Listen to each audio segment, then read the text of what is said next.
ওয়াদ-দুহা ওয়াল-লাইলি ইযা সাজা, উজ্জ্বল দিনের কসম এবং রাতের কসম যখন তা নিঝুম হয়ে যায়।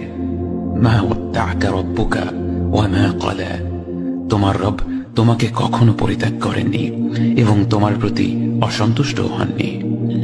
ওয়ালাল আখিরাতু খায়রুল লাকা মিনাল উলা, নিঃসন্দেহে তোমার জন্য পরবর্তী যুগ পূর্ববর্তী যুগের চেয়ে ভালো।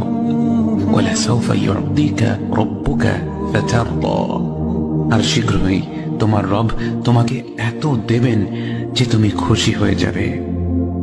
আলাম ইয়াজিদকা ইয়াতীমান ফাআওয়া, তিনি কি তোমাকে এতিম হিসেবে পাননি তারপর তোমাকে আশ্রয় দেননি? ওয়াওয়াজাদাকা দাল্লান ফাহাদা, তিনি তোমাকে পথ না পাওয়া অবস্থায় পান তারপর তিনি পথ দেখান। ওয়াওয়াজাদাকা আইলান ফাআগনা, তিনি তোমাকে নিঃস্ব অবস্থায় পান তারপর তোমাকে ধনী করেন। فأما اليتيم فلا تقهر وأما السائل فلا تنهر وأما بنعمة ربك فحدث, কাজেই এতিমের প্রতি কঠোর হয়ো না, সাহায্য প্রার্থনাকারীকে তিরস্কার করো না, আর নিজের রবের নিয়ামত প্রকাশ করো।